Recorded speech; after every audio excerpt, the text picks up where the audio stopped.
Bom dia, irmãos e irmãs. Estamos caminhando para o final de nossas exposições no livro de Apocalipse. Hoje vamos tratar de Apocalipse capítulo 19, que traz para nós a vitória final de Jesus e o fim do império do anticristo. Em Apocalipse 17, verso 1 até 19, verso 5, aparece a derrocada da Babilônia. E você tem que ter em mente que no Antigo Testamento, a Babilônia era o inimigo histórico de Jerusalém. A Babilônia destrói Jerusalém em 586 a.C. E quando o livro de Apocalipse é escrito, Jerusalém havia sido destruída mais ou menos 25 anos antes pelo Império Romano. E você lembra, já foi tratado aqui, a Babilônia é a cidade que está sobre os 7 montes. A Babilônia representa as seduções do mundo, um símbolo para a cidade de Roma com a sua imoralidade. E o paganismo romano transformou cada uma das 7 cidades da Ásia Menor numa pequena manifestação dessa Babilônia. Para que houvesse participação econômica e social, era necessário que cristãos assistissem festas e celebrações religiosas pagãs. Esperava-se a adoração ao imperador de Roma como expressão de lealdade política. Pagãos chamavam cristãos de ateus porque eles não adoravam seus muitos deuses. Pagãos chamavam os cristãos de detestadores da humanidade, porque não participavam de formas comprometedoras de vida social. A Babilônia, que na altura representava Roma, representa também o sistema do mundo governado pela besta, englobando aspectos religiosos, econômicos e políticos. Também representa várias situações históricas, inclusive a manifestação final e culminante dessa Babilônia, imediatamente antes da segunda vinda de Jesus. Assim, como nós já vimos, na visão de João, o primeiro estágio da destruição da Babilônia ocorreu em Apocalipse 17, verso 1, até Apocalipse 19, verso 5. Ali, o juízo preliminar da prostituta aconteceu mediante uma guerra civil dirigida por Deus, como foi visto aqui em Apocalipse 17, versos 16 e 17, os exércitos da besta se lançam contra a Babilônia, desnudam a Babilônia, colocam a Babilônia a nu diante de todos e a Babilônia é destruída. Então, a besta e os reis da terra, os reis vassalos, os 10 chifres, se voltaram contra ela e Deus mesmo operou, Deus mesmo fez essa guerra civil. Assim, o sistema político, econômico, religioso da Babilônia foi destruído. Agora, resta apenas Jesus vir do céu e derrotar a besta e seus exércitos.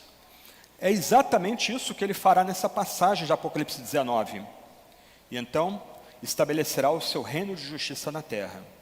A pergunta, diante do quadro terrível que nós vamos considerar hoje, é: continuamos sob o jugo da besta ou já estamos debaixo do senhorio de Jesus? Eu queria fazer uma forma de leitura diferente da passagem, e eu vou lendo a passagem, comentando, e eu acho que vocês vão entender no final porque eu vou fazer isso. Vamos lá, Apocalipse 19, versos 1 a 5. Nós temos aí o fechamento da destruição da Babilônia. Nós temos louvores a Deus pelo juízo que Deus mesmo derramou sobre a Babilônia. Depois dessas coisas, ou seja, a destruição da Babilônia, a ruína da Babilônia, ouvi no céu o que parecia ser uma forte voz de uma grande multidão dizendo: Aleluia! A salvação, a glória e o poder são do nosso Deus, porque verdadeiros e justos são seus juízos, pois julgou a grande prostituta que corrompia a terra com a sua prostituição, e das mãos dela vingou o sangue dos seus servos. E disseram pela segunda vez: Aleluia! E a sua fumaça sobe para todo sempre. Os 24 anciãos, os 4 seres viventes se prostraram e adoraram a Deus, que está sentado no trono, dizendo: Amém, aleluia. E do trono saiu uma voz que dizia: Louvem o nosso Deus todos vocês, os seus servos, todos os que o temem, os pequenos e os grandes. João, verso 1, não identifica quem é a grande multidão, parece ser um exército de anjos que está ao redor do trono. Esse exército, essa grande multidão, profere a palavra aleluia 4 vezes nessa passagem, versos 1, 3, 4 e 6. E a palavra aleluia significa louve a Yahvé, o que lembra que o Deus do Apocalipse é o mesmo Deus de Israel do Antigo Testamento. Essa expressão, louvem a Yahvé, ou louve a Yahvé, é uma expressão que é encontrada muito nos Salmos, sobretudo nos Salmos da Páscoa, Salmos 113, 118. Um ponto importante aqui no louvor que essa grande multidão oferece a Yahvé, oferece ao grande Deus, ao Deus de Israel, é que a salvação vem do nosso Deus. E é interessante que nós geralmente pensamos na salvação como a salvação dos nossos pecados, a salvação do juízo vindouro, mas um outro aspecto da salvação é a destruição da Babilônia, a destruição da besta, a destruição do falso profeta, sobretudo a destruição do velho dragão. A salvação, então, engloba não só a nossa salvação do nosso pecado, da nossa miséria, da nossa antiga escravidão ao diabo, mas também a salvação implica a libertação dos santos do ódio da besta e da Babilônia. A salvação significa o triunfo total da causa do reino de Deus. Nós precisamos entender que enquanto a Babilônia existir, o reino de Deus não pode ser existido. A influência da Babilônia corrompe toda a terra.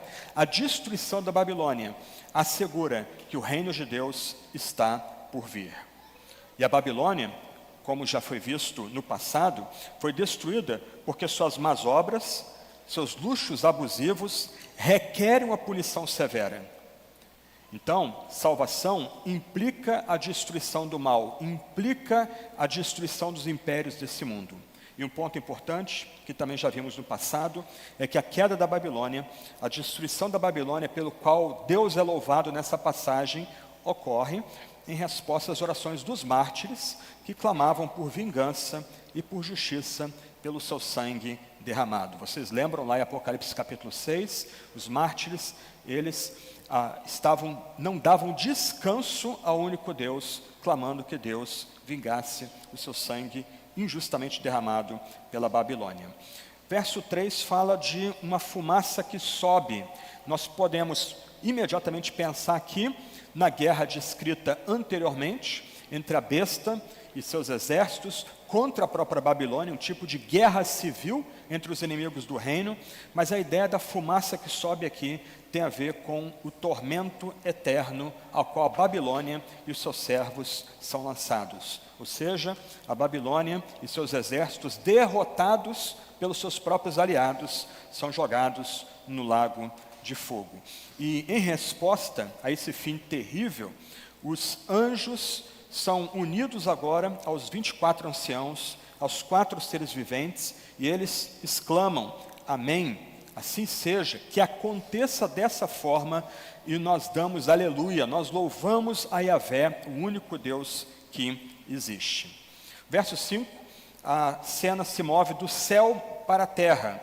Então, os primeiros 4 versos, nós temos um louvor nos céus pela derrota da Babilônia, pelas mãos dos seus próprios aliados, e Apocalipse diz que é Deus mesmo que joga um contra o outro, mas agora é exortado por uma voz que sai do trono, que poderia ser a voz de Jesus, mas não é identificada aqui, que aqueles que estão na terra louvem o nosso Deus. Ou seja, aqueles que escaparam, que permaneceram vivos pela perseguição da Babilônia, pelos martírios que aconteceram nas mãos da Babilônia, são conclamados a louvar a Deus juntamente com a adoração que ocorre nos céus. É interessante que no verso 6 são chamados para adorar a Deus os servos de Deus.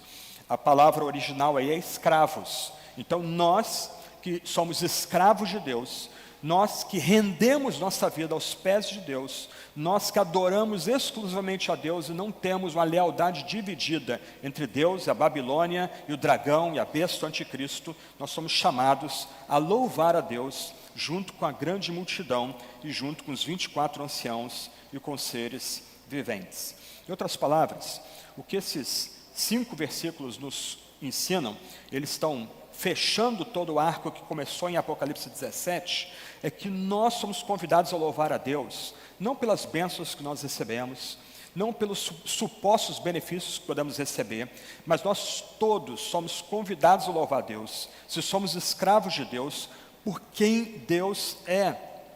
Nós somos chamados a adorar a Deus, porque seus juízos são sempre justos e verdadeiros, porque Deus vai punir a grande prostituta, porque Deus vai reinar sobre todas as coisas. Nós então somos chamados a louvar a Deus, porque a salvação, a glória e o poder pertencem somente a Deus. Nós somos chamados a louvar a Deus pela glória do próprio Deus, pela beleza do próprio Deus, independente do que nós recebemos ou não. Se nós assim procedemos, nós somos escravos desse Deus, somos dependentes exclusivamente desse Deus. Mais do que isso, nós louvamos esse Deus, porque a grande vitória de Deus vai ser alcançada somente pelo seu poder. Isso vai resultar na sua glória. Isso é impressionante no livro de Apocalipse. É Deus mesmo que opera a vitória. De um lado, nós somos instados diante da perseguição movida pelo dragão, pela besta, pelo anticristo, pela Babilônia, a abrir mão de qualquer forma de defesa, a render nossa vida ao fato de que nós estamos nas mãos de Deus em todo o tempo. Mas quando Deus vier para julgar a Babilônia e os seus, Ele vai vencer esses inimigos sozinho. E por isso nós somos chamados a louvar e adorar a Deus. Não por benefícios, não como uma troca, mas pela beleza do próprio Deus, por quem Deus é na sua glória inefável. Também somos incentivados aqui a orar, na esperança de que tal vitória sobre o mal realmente opere, realmente se concretize. Nós ainda estamos no meio da luta. Nós experimentamos agora mais sofrimento do que triunfo. Mas nós cremos que o futuro já está determinado. Nós cremos na vitória final do Deus Todo-Poderoso e esse fato vai ocorrer seguramente. E essa é a grande mensagem do Apocalipse. Aí a cena muda agora. Versos 1 a 5 fecham o arco de 17 e 18, ou seja, esses versos que nós acabamos de considerar fecham a narrativa da queda da Babilônia, mas ainda há inimigos para serem derrotados. Mas antes da derrota do anticristo, da besta, do falso profeta, há louvor pelo casamento do Cordeiro. Verso 6 em diante. Então ouviu que parecia ser a voz de uma grande multidão, uma voz como de muitas águas, e como de fortes trovões, dizendo: Aleluia, pois reina o Senhor nosso Deus, o Todo-Poderoso. Alegremo-nos, exultemos e demos glória, porque chegou a hora das bodas do Cordeiro, e a noiva dele já se preparou. A ela foi permitido vestir-se de linho finíssimo, resplandecente e puro, porque o linho finíssimo são os atos de justiça dos santos. Então o anjo me disse: escreva, bem-aventurados aqueles que são chamados a ceia das bodas do Cordeiro. E acrescentou: estas são as verdadeiras palavras de Deus. Prostrei-me diante dos seus pés para adorá-lo. O anjo, porém, me disse: não faça isso, sou um servo de Deus, assim como são você e os seus irmãos que guardam o testemunho de Jesus. Adore a Deus, pois o testemunho de Jesus é o espírito da profecia. A voz aqui, verso 6, que sai do trono, é a mesma voz que João ouviu expressar louvor pela queda da Babilônia. O som de um exército de anjos que proclama: Aleluia, louvado seja Yahvé, pois o Senhor, o nosso Deus, o Todo-Poderoso, reina. A essa altura da composição de Apocalipse, quando Apocalipse foi escrito, meados de 95 depois de Cristo, o reino de Deus ainda não havia sido completamente estabelecido. Jesus já havia vindo, ele inaugurou o reino, mas quando João recebe essa visão, ele está dentro de uma tensão, experimentando os poderes do reino, mas o reino ainda não estabelecido em todo o seu poder. Mas como nós já aprendemos, João é um profeta. Apocalipse é uma visão de um profeta. Então ele narra para nós aqui um acontecimento que está diante dele, está por vir ainda. João está narrando para nós aqui um acontecimento antecipado. O julgamento da Babilônia foi anunciado como o primeiro grande ato do estabelecimento do reino de Deus. Antes que o governo de Deus obtenha a supremacia, Os adversários humanos demoníacos têm de ser derrotados, têm de ser afastados. A vitória de Deus sobre os seus adversários humanos demoníacos dá início ao governo triunfal de Deus. Só que essa voz, ela anuncia essas bodas, esse casamento, com alegria. Não é uma voz meramente formal, não é um anúncio meramente formal, é uma voz com contentamento. Essa voz anuncia com alegria o casamento do Cordeiro, e esse casamento é iminente. Para nós, casamentos hoje, no Ocidente, são feitos basicamente num sábado ou num domingo, geralmente rápidos, contando a festa, dura 3 horas, 4 horas, muita tensão que se esgota ali em 3, 4 horas.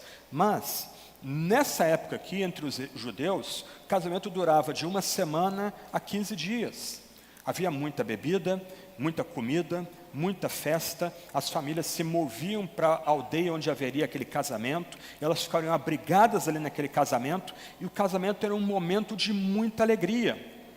Aquele vinho, um bom vinho que Jesus consegue fazer o milagre ali em Caná de Galileia, o melhor vinho da festa era um vinho mais adocicado, para as pessoas ficarem bobas, contarem bobagem na festa de casamento. Enquanto elas não ficassem bobas, a festa de casamento não estava bem, porque presumia-se na cultura judaica que a festa de casamento era um momento alegre, um momento de contentamento, um momento de brincadeira e de riso.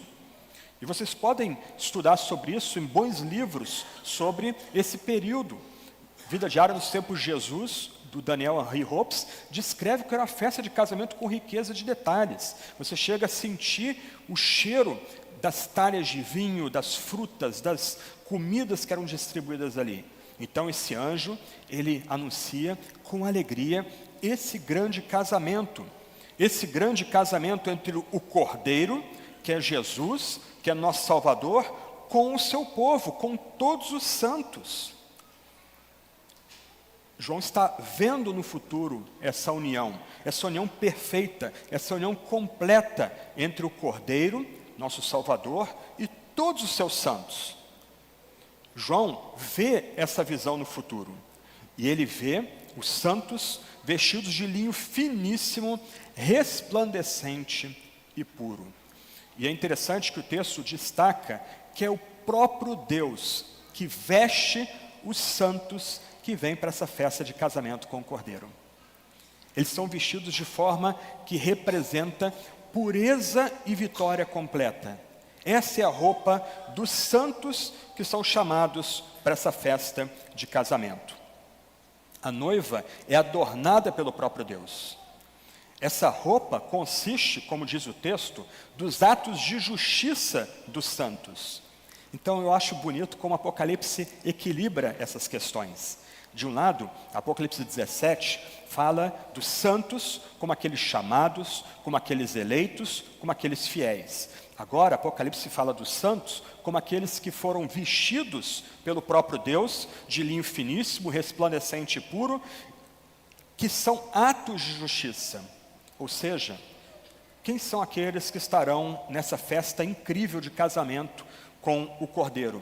Aqueles santos que perseveraram na santidade, que foram constantes na santidade, aqueles santos que guardaram os mandamentos de Deus, aqueles santos que mantiveram a fé firme em Jesus e no Cordeiro.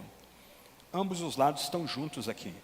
É Deus que nos veste. É Deus, daqui a pouco a gente vai ver isso, Deus é que nos chama, Deus é que nos elege, mas esse chamado, essa eleição, gera uma transformação profunda naqueles que são convidados para as bodas do Cordeiro.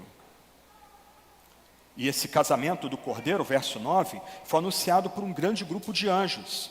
Só que agora no verso 9, só um anjo pronuncia a bem-aventurança, a declaração de felicidade. Bem-aventurados aqueles que são chamados, convidados às ceias do casamento do Cordeiro. Ou seja, não é qualquer pessoa que vai entrar nessa festa.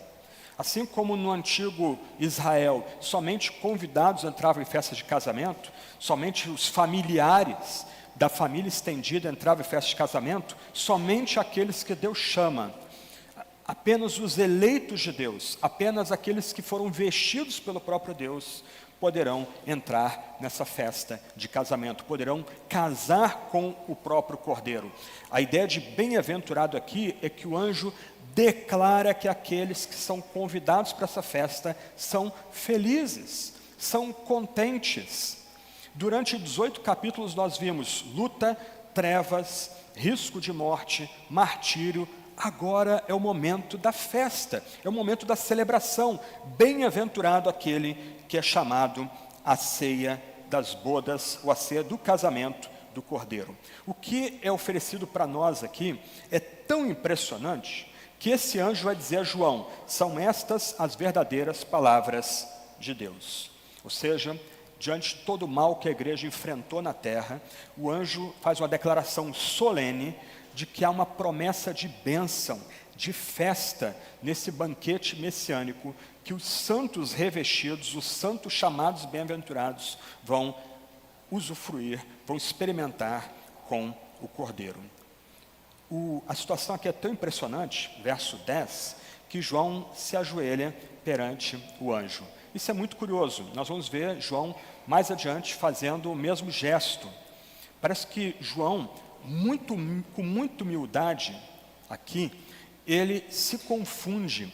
A visão é tão impressionante que ele perde o tino, ele perde o enquadramento, e em vez de adorar Deus e o Cordeiro, ele se ajoelha diante do anjo.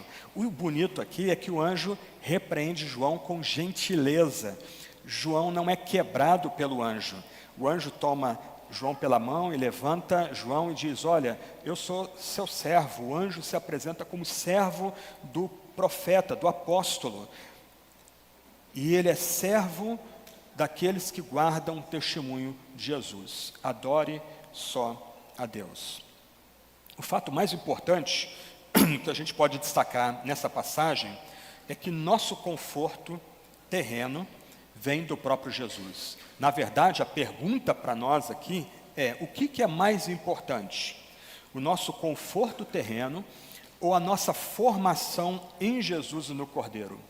Muitos de nós aqui vão ser tentados a investir tudo no conforto humano, achando que em algum momento no futuro pode se voltar para Jesus. Mas o que é colocado para nós aqui é que os santos, aqueles que são convidados a esse banquete, a essa festa, a essa ceia, são aqueles que têm constância na perseverança, constância no culto, constância na adoração, constância na fidelidade a Deus e a Jesus. O que é mais importante então para nós? Conforto terreno ou sermos formados em Jesus? O fato de Deus detestar a impiedade da Babilônia não quer dizer que Deus não usa a Babilônia para nos moldar à semelhança dele e nos preparar para esse grande banquete junto com o Cordeiro. A Babilônia, então, por mais temível que seja, o dragão, a besta, o anticristo, por mais horrorosos que sejam, são usados pelo próprio Deus para nos depurar e nos santificar. E não importa qual sofrimento a gente padeça, há uma recompensa, e não há recompensa maior do que nós, identificados com o Cordeiro, celebrarmos alegremente com Ele nessas bodas. Não há alegria maior do que termos um lugar permanente com o Cordeiro nessas bodas. Não há contentamento maior para o crente, para o fiel, do que ouvir: bem-aventurado aquele que foi chamado a participar desse grande refeição alegre, juntamente com Jesus e os santos. Então, quando nós formos celebrar a ceia, nós não devemos tomar a ceia como se fosse um momento fúnebre, ainda que a gente lembre do sacrifício de Jesus. O próprio Paulo diz que nós devemos celebrar a ceia até que Jesus venha, ou seja, isso aqui é um banquete alegre. Nós estamos antecipando por fé o grande banquete que nós vamos experimentar no dia vindouro, quando a Babilônia for derrotada e o Cordeiro vier celebrar conosco. E nota que essa celebração ocorre antes da derrota do anticristo, antes da besta, o falso profeta, serem esmagados. E agora nós chegamos ao cerne da passagem, versos 11 a 16. E como eu já tenho dito em outras ocasiões, você precisa usar a imaginação aqui. Na medida que a gente lê a passagem, você precisa tentar retratar a passagem como um filminho na sua imaginação. YouTube, imagens, canais de TV destruíram, obliteraram nossa capacidade de imaginar. Volta quando você era criança, quando você fazia um filminho passar na sua mente. Imagina agora essa passagem. Versos 11 a 16. Viu o céu aberto e eis um cavalo branco. O seu cavaleiro se chama Fiel e Verdadeiro e julga e combate com justiça. Os seus olhos são como chama de fogo. Na cabeça dele há muitos diademas. Tem um nome escrito que ninguém conhece a não ser ele mesmo. Está vestido com um manto encharcado de sangue e o seu nome é Verbo de Deus. Os exércitos do céu seguiam, montados em cavalos brancos e vestidos de linho finíssimo, branco e puro. Da sua boca sai uma espada afiada, para com ela ferir as nações. Ele mesmo as regerá com cetro de ferro, e ele mesmo é o que pisa o lagar do vinho do furor da ira do Deus Todo-Poderoso. No seu manto e na sua coxa está escrito o nome, Rei dos Reis e Senhor dos Senhores. O que nós temos aqui é o cerne de todo o livro de Apocalipse, a vinda de Jesus vencedor. Mais uma vez, nós temos a expressão, verso 11, viu o céu aberto. Você lembra que no começo dessa profecia, João viu uma porta aberta do céu, quando ele foi chamado para ver segredos divinos. O que aquelas visões indicavam no começo do livro, agora se tornam realidade. O céu se abre para abrir caminho para o Messias que vem em triunfo. Nota, esse Messias vem cavalgando um cavalo branco. O cavalo branco representa a vitória final. Aliás, no Apocalipse, o branco representa a vitória. E aqui esse cavalo representa essa vitória final. A vitória final sobre os poderes malignos que oprimiram o povo de Deus no decorrer dos séculos. E para não haver erro na identificação do cavaleiro desse cavalo, ele ganha nomes, ele recebe nomes. Ele se chama Fiel e Verdadeiro. Aqui nós temos uma repetição. Fiel é simples a gente entender, aquele que cavalga para vencer é o cavaleiro fiel, é o cavaleiro que honra suas promessas, honra a sua aliança, só que verdadeiro, diferente da mentalidade grega, é quase paralelo a fiel. Verdadeiro aqui representa confiabilidade, ou seja, aquele que cavalga um cavalo branco para vencer é um cavaleiro fiel e confiável. Na vida, na morte e na ressurreição de Jesus, a fidelidade e veracidade de Deus se revelou no cumprimento de sua aliança. A volta gloriosa de Jesus será para cumprir final e totalmente as promessas da aliança de Deus, que o próprio Deus deu para Adão, em primeiro lugar, depois para Noé, e para Abraão, e para Moisés, e para Davi, e para Jeremias, Isaías, Ezequiel, e que encontra seu clímax em Jesus, na Santa Ceia, quando ele diz que ele é a nova aliança, e agora nós vemos nessa visão que antecipa o fim, o cumprimento, o cavaleiro que cavalga para vencer, num cavalo branco, ele é fiel e confiável, ele é o cumprimento de pactos que Deus fez no passado com seu povo. E ele julga e combate com justiça. Ou seja, irmãos e irmãs, a volta de Jesus vai ser um ato militar, vai ser um ato de justiça também. Jesus cavalga agora para vencer. Jesus cavalga para atropelar os seus inimigos, para esmagar totalmente os seus inimigos. Isso também reflete a fidelidade de Deus. Na medida, lembra, que salvação é o extermínio do mal como parte da ação redentora divina. Verso 12, os seus olhos são como chama de fogo. O olhar de Jesus analisa tudo, aos seus olhos nada fica oculto.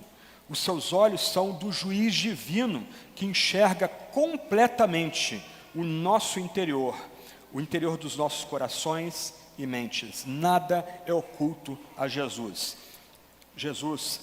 Aliás, a visão aqui mistura aspectos guerreiros com aspectos judiciais. esse cavaleiro branco, ele cavalga para esmagar toda oposição ao seu nome, mas ele também julga aqueles que fizeram oposição aos da sua casa, os seus santos. Na cabeça dele há muitos diademas.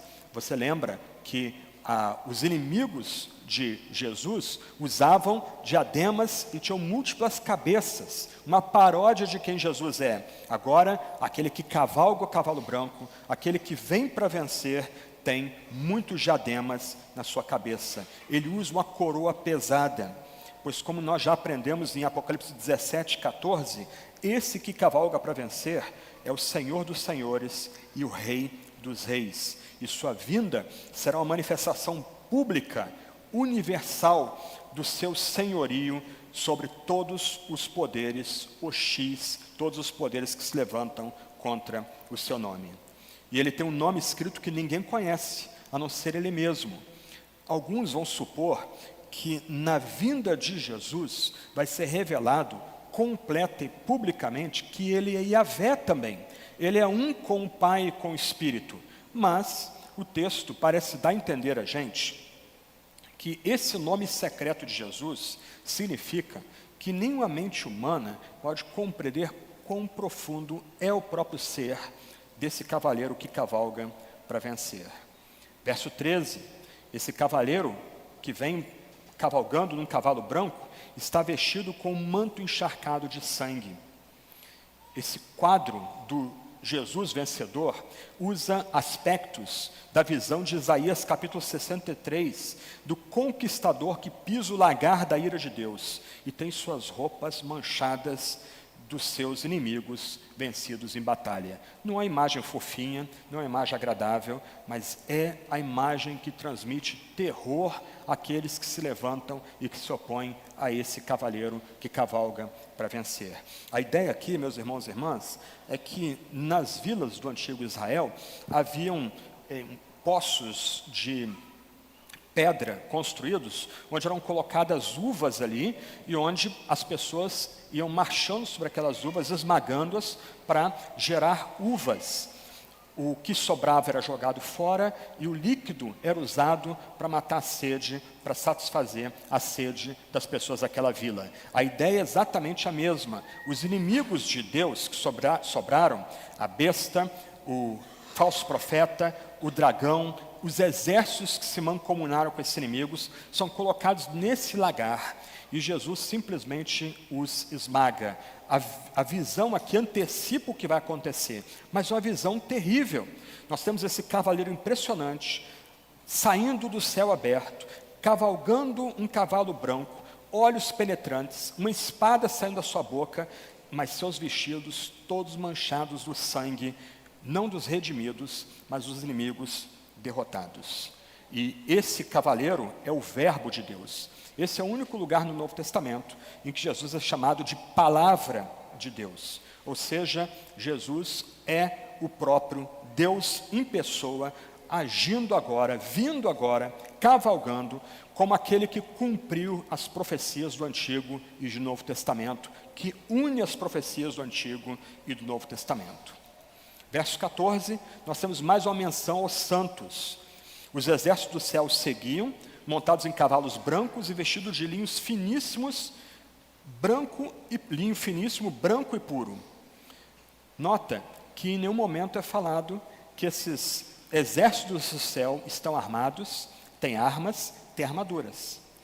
Eles só têm roupas brancas, que já foram mencionadas antes, na menção às bodas da vitória e do casamento do Cordeiro com seus santos. Ou seja, não é mencionado nada da importância desses no combate que vai acontecer mais adiante. O combate pertence só ao Messias como o guerreiro celestial.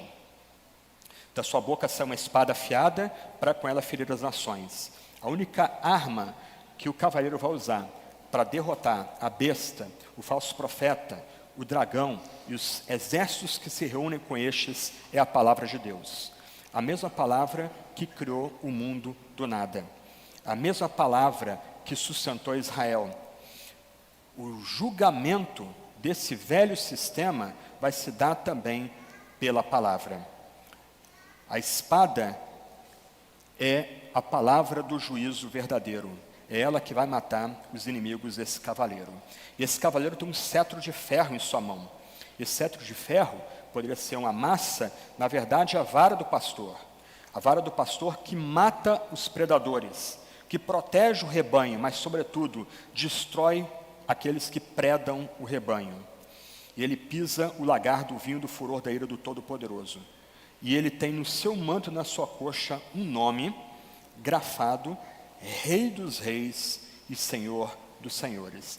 E nesse momento, todo mundo, crentes e descrentes, vão reconhecer que Jesus, o Cordeiro, é o único Rei e o único Senhor. Não César, mas Jesus é o governante de todos os reis da terra. O anticristo pode governar momentaneamente seus reis vassalos, mas Jesus é soberano sobre tudo e todos, inclusive sobre o anticristo. Como Paulo vai dizer em 2 Tessalonicenses 2, o anticristo vai ser derrotado pelo sopro da boca do nosso Messias. Esse Messias, guerreiro, lutador, é o próprio Deus, totalmente soberano sobre tudo e todos. Esse é o momento, irmãos e irmãs, que a gente devia se colocar de joelhos. Olhem esse quadro, preste atenção nesse quadro. Vejam como o Messias guerreiro se apresenta à igreja.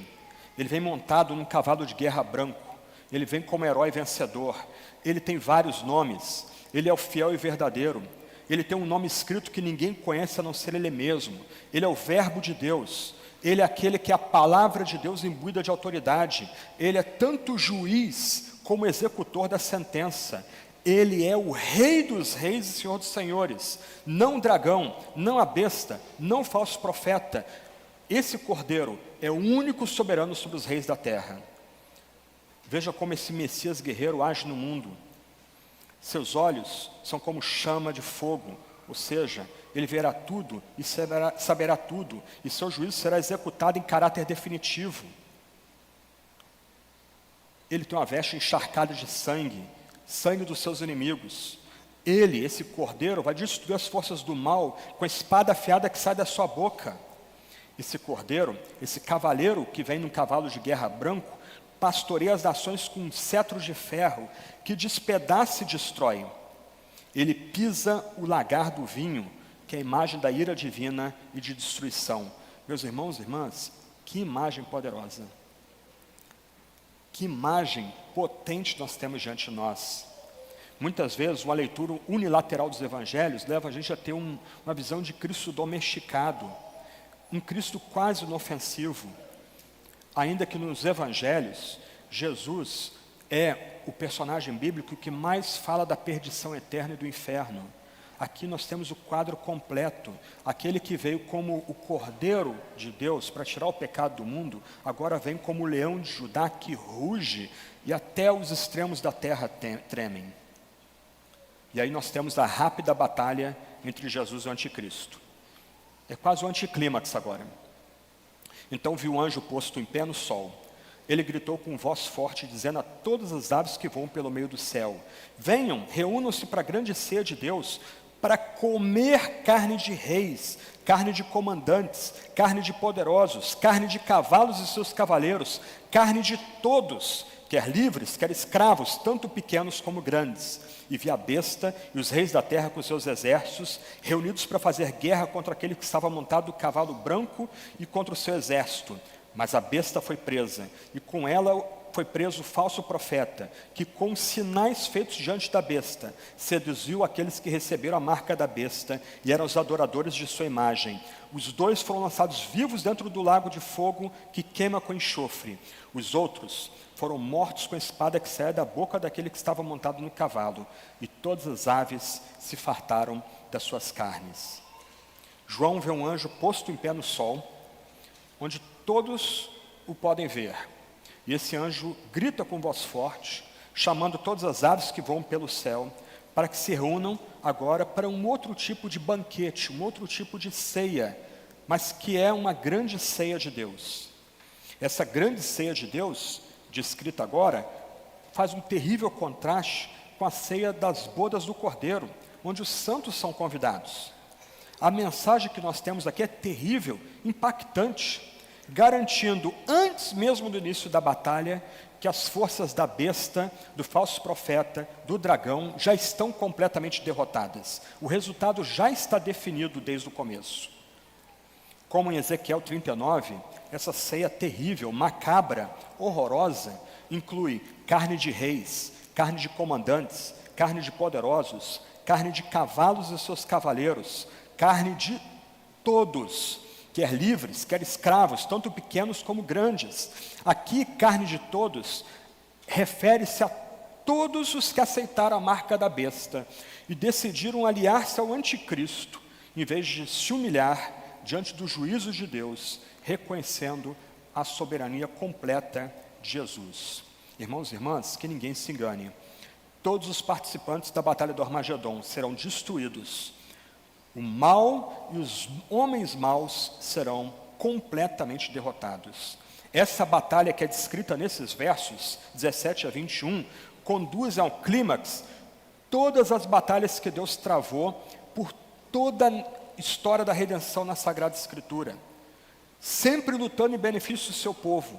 E agora é consumada completamente o triunfo que Jesus havia obtido na cruz. João agora, verso 19, vê as forças do inimigo alinhadas ao Armagedon, reunidas para fazer guerra contra aquele que estava montado no cavalo e contra o seu exército. Vai imaginando a cena, o céu se abrindo, o cavaleiro vindo como um guerreiro invencível no seu cavalo branco, uma cena linda, mas temível e terrível. E ele vem acompanhado dos seus exércitos, também vestidos de branco, não com armas, mas diante dele está lá o anticristo, a besta, o falso profeta, todos os seus aliados unidos em batalha ali. E o que acontece nesse dia do Senhor, que foi profetizado no Antigo Testamento? Nós temos a derrota completa do anticristo dos reis da terra. Nota que a vitória do cavaleiro branco aqui é anticlimática. Quem está acostumado com a Bíblia, você vai lembrar que as cenas de batalha são impressionantes na Sagrada Escritura. Algumas vezes, Yahvé intervém no lugar do seu povo, e ele mesmo derrota os exércitos inimigos com grande mortandade. Outras vezes ele vem e dá sua força para os exércitos da casa de Judá, da casa de Israel, e eles derrotam os seus inimigos. Aqui não há descrição de batalha. Simplesmente o cavaleiro atravessa as linhas do inimigo como a faca passa por a manteiga mole. As linhas do inimigo são completamente destruídas aqui. A derrota dos reis, inclusive, chega a ser secundária. João vê a besta sendo presa e junto com ela o falso profeta, e os dois sendo lançados vivos dentro do lago de fogo que queima com enxofre. O vocábulo grego usado aqui para lago de enxofre remete-nos ao vale de Inom, que ficava ao lado de Jerusalém, que era tipo uma lixeira permanente daquela cidade. O fogo nunca se apagava ali naquela lixeira, sempre queimando ali naquele vale, e Jesus usa aquela imagem de vale, onde o fogo não se apaga e o verme não dorme, como a imagem do inferno. Ou seja, de uma forma muito fácil, muito simples até, o cavaleiro que cavalga para vencer no cavalo branco, todo armado para a batalha, pega esses dois inimigos e simplesmente joga-os nas penas eternas. Eles jogam esses dois inimigos para um julgamento final e irreversível.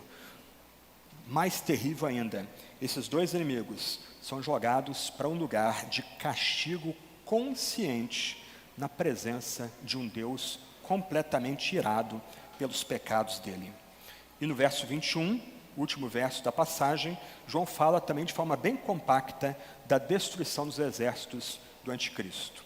A impressão que dá, irmãos, é que nós temos esse exército impressionante ali, montado para a batalha, uma linha impressionante, pronta para guerrear contra o cavaleiro que vem no cavalo branco. Eles, a traição, detonaram já a Babilônia, destruíram a Babilônia, e simplesmente esse santo cavaleiro ultrapassa essas linhas, derrota a besta e o falso profeta, e arrasa no processo todos os membros desse exército. O texto diz, simplesmente, que eles foram mortos com a espada que saía da boca daquele que estava montado no cavalo.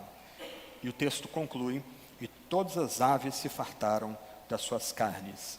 O general Wellington, que venceu Napoleão na Batalha de Waterloo, dizia que a pior coisa depois de uma grande vitória era visualizar um campo de batalha ao final daquela vitória. Contabilizar aqueles que morreram do seu exército e ver aquele ambiente de destruição completa que fica depois de uma grande batalha. No Antigo Testamento, ser comido por cães e aves era a humilhação máxima que uma pessoa poderia sofrer. Aqui, Deus faz com que os exércitos que se arrolaram para lutar com a besta e contra o anticristo, contra o cavaleiro que cavalga para vencer no cavalo branco, são largados do campo de batalha. São completamente humilhados. Presta atenção. Todo o mal que esses incrédulos fizeram aos santos, agora recebeu sua retribuição justa. Grandes massas de pessoas permanecerão sem se arrepender e com o coração endurecido. E para esses, o que se espera é o julgamento e a ira do Cordeiro de Deus. Irmãos e irmãs, o que guerra espiritual significa para nós em nosso tempo? Nós vemos o cenário social, político e econômico de nossa época, ameaças de guerra na América Latina, na Ásia, guerra no Oriente Médio, guerra na Europa Central. Um dedo nervoso pode começar uma guerra em escala máxima, mas nós temos que lembrar que por trás disso há poderes demoníacos. Há ação demoníaca operando atrás de um cenário de morte e destruição. Há uma guerra espiritual. Como nós temos lutado essa guerra espiritual? Nós temos travado essa guerra espiritual corretamente? Como nós enfrentamos poderes demoníacos? O diabo, seus demônios, eles agem em nosso meio. Nós não podemos nos enganar quanto a isso. Eles operam com poder. Esse mundo caído ainda é o cenário onde eles agem. Como nós temos enfrentado esses poderes demoníacos? Será que nós temos gasto tempo em oração, mesmo em meio a nossas vidas agitadas e ocupadas? Será que nós temos encontrado, nem que seja 5, 10 minutos por dia, para nos colocar de joelhos diante do Senhor e clamar para Deus nos proteger e nos dar vitória contra os poderes do mal que reinam nesse mundo caído? Nós oramos e confiamos que Jesus, que começou essa batalha na sua primeira vinda, vai encerrá-la triunfantemente, com vitória total, na sua volta para a sua própria glória. Mas, irmãos e irmãs, nós devemos notar que a batalha do Armagedon, descrita por João na profecia do Apocalipse, é um anticlímax. A promessa que nós temos aqui é que todos que foram arregimentados para o exército da besta e participarem desse grande dia de ira derradeira, do maior ao menor, serão completamente massacrados, serão esmagados pela fúria daquele que cavalga o cavalo branco para vencer. A batalha, quando descrita, não é um embate, é um massacre. Os exércitos do dragão, da besta, do falso profeta, estão em ordem de batalha, preparados, mas não é uma batalha registrada. O poder do Messias guerreiro sobrepuja tudo. A guerra é vencida no céu antes mesmo de começar. A besta e o falso profeta são capturados e enviados ao lago de fogo. Os exércitos do anticristo estão massacrados e as aves convidadas para se banquetear com a carne deles.